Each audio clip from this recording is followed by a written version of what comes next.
Ngikubelele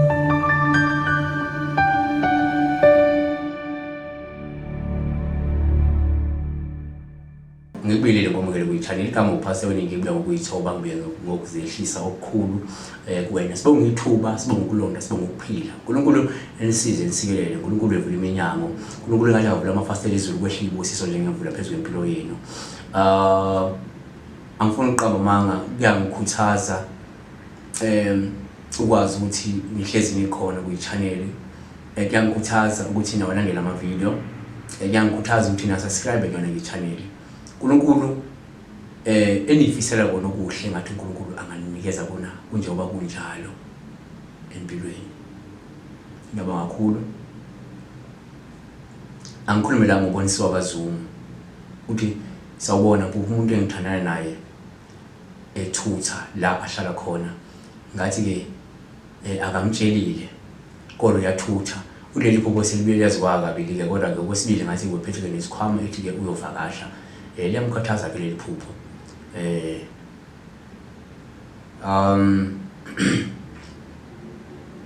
Into yokuqala ukuthi kungenzeka iphupho lingasho lokuthi uzokushiya. Into yokuqala lingadalwa iphupho leli lingadalwa ukuthi uma nihlezi niqabana, you end up having ama insecurities. With the insecurities osuke unawo ungagcine usunawo amaphupho lakho ubone ngathi uyakushiya because already sikanazi izimpawu ezikhombisa ukuthi umuntu ohlezi engenasisibuni. It's a rare case la khona uvele umphupha njengamanje ethutha eyakwenye indawo okungukuthi yes ama chances ukuthi kungenzeka kushiye noma uzokushiya asuke ekhona. Kodwa siqale ngale lama insecurities akuwona ngacriticalisha iphupho leli. Yes, if ungewona ama insecurities ngasho ukuthi unazo inhlelo noma izifiso noma imicabango yokufuna mhlawumbe ukuthi angakushiya ebudlelwaneni. Yabo? Kodwa ke asikhulume kanje. Uma kwenzeka mhlawumbe uliphupho leli soka noma leyo ntombi yakho kungathi ke niyahlukana. Uphawu lolu osuke luluhle nosuke likhomba ukuthi ubudlelwano benu busaqinile futhi mhlawumbe sazobambisana. Uma ukuthi kodwa uphuphanilwa futhi la uma ukuthi uphupha lo mlingani wakho uyakushiya, uphawu olungasho ukuthi njengamanje wena noma yena ke umuntu olangazela ukuzimela empilweni, mhlawumbe ufuna ukuba independent, angarely kuwe noma wena ungarely kuyena. Yes, ungalibona futhi iphupho elinjalo yabona. Ubusisiwe Mashaba uthi siyabonga baba. Mina ke ngiphuphe ngibona kumuntu wesilisa egqoka izembatho zabantu abahlulayo embuzi ukuthi ngifuna umuzi phambili wethu kunomfula laphela ke kanjalo. Kodwa ke asivezela ukuthi ke into yokuqala singayibala ukuthi ke uma kungenzeka kube umuntu ophuphayo uzibona noma ubona umuntu egqoke izembatho zabathandazi noma izembatho zezangoma noma ke izembatho zenyanga, lolu uphawu lungavama ukubika ukuthi mhlawumbe kungenzeka unalo lobizo lolo noma kuzofanele lezo zembatho uzithole. Kwesinye isikhathi ke kuye ngasho ukuthi uzoba iso leso, kuyenzeka kube nalowo moya loyo nakuba kungeze kwasho ukuthi nawe sefuna ukuthwasa nomuzi lo, but okusho ukuthi mhlawumbe wena wembethwe nemimoya lena. Not that you have to go and twasa. No, asikwazi uba izangoma sonke noma sibe yinyanga sonke noma bathanda sonke. Abanye bazoba nawo lawo mandla kodwa bengeke belokhuze beyothwasa just bebazi uba nawo lo mandla lawo. Kanti futhi la ungaphinde kusho ukuthi mhlawumbe uma kungenzeka ube ukuthi uphupha la ubona umelapho endabuko noma nje ubona umelapho ngabe umuntu owumthandazi noma isangoma noma ngenyanga.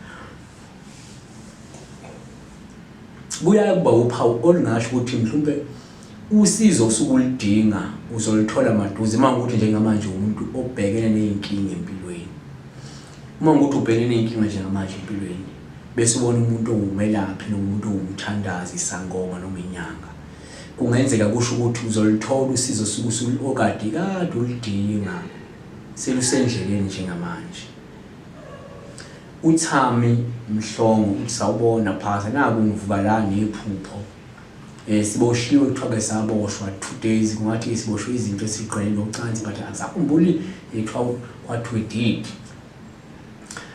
asikhulume la nje ukuthi mhlawumbe uma uphupha la uzibone ngathi ke uboshiwe uphawu la lungasho ukuthi ke liyabika umuntu osuke ezobanjwa isifo mhlawumbe esithile nje singabulali futhi liyalubika mhlawumbe ubhekana nezihibe ezingahle zikubambelele nje kancane empilweni yabona uma uthi uboshiwe noma ke kuyenze ukuthi kunemimoyanyana nje emibi esuke izama ukubambelela empilweni ungayiphupha mhlawumbe ngathi uyaboshwa uboshiwe keba futhi kuyenzeka ukuthi isikhathi uphupha uboshiwe kube uphawu olubika impumelelo esuke iza noma osuke lisho ukuthi kuyenzeka uzophumelela empilweni esikhathi esizayo unqobile okahlongwane yena uthi cha ngicela ukubuze ukuthi uma uphupha la unqoba inkukhu kusho ukuthi uma uphupha la uhlaba inkukhu uphawu ngasho ukuthi kuyenzeka umuntu ongahle udumaze noma ngase ke udumaza abazali bakho nangokuthi umuntu osesemncanyana onabazali ose-under abazali bakho kusho ukuthi kungenzeka uzobadumaza ngandlela thize noma uzokwenza into engeke ibe nobulungiswa empilweni njengamanje noma uyayenza njengamanje into engenabo ubulungiswa noma ungahlwenza esikhathini esizayo kanti futhi la uma usuphupha ke la uyihlaba noma uyidle inkukhu kwesinye isikhathi kuyabo uphawu luhle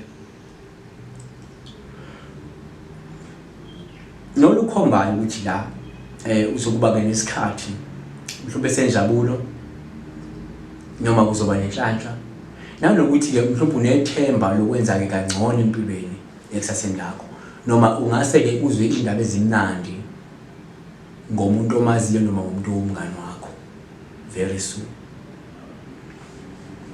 ukhethiwe Duma uthi ngiphupheke ngibambe imbuzi emhlophe qwame impondo esingakusho la ukuthi imbuzi emhlophe uphawu luhle senisiningi nolungabika la isimo senhlanhla noma isimo semali noma isimo senjabulo nentokozo esuke siza kuwena futhi la uma ubona imbuzi ke emhlophe uphawu ngabe lithongo lakho elihle eliphinde kubike nendlela mhlawumbe esuke likhuluma noma liqhumana ngayo nawe uVanitha Ndlovu uthi ke happy new year pastor ngicela ukubuza ukuthi uma uphupha la ugeza izandla kodwa kusalele insile ezimnyama insizwe ezimnyama ezandleni wena manzi amahle kodwa kusale ubumnyama ezandleni kuphi futhi uyasigeza izandla akusuku lokungcola kugezayo sivezela ukuthi uma uphupha ugeza izandla kuvama ukuba uphawu luhle noluvama ukukhombisa ukuphela kobunzima empilweni kepha ke manje uma uphupha la ugeza izandla insila noma ukungcola kungasuki uphawu lusuke selibika ukuthi imizamo yakho yokuqeda inkinga zakho noma yokulungisa amaphutha akho esikhathi sendlula iphumeleli noma ke iyafekela sobambe lapho amaphupho sokwazi ukubuya sikhulume nawe ngawo futhi amaphupho uNkulunkulu ukusise uNkulunkulu ukusise siyabonga.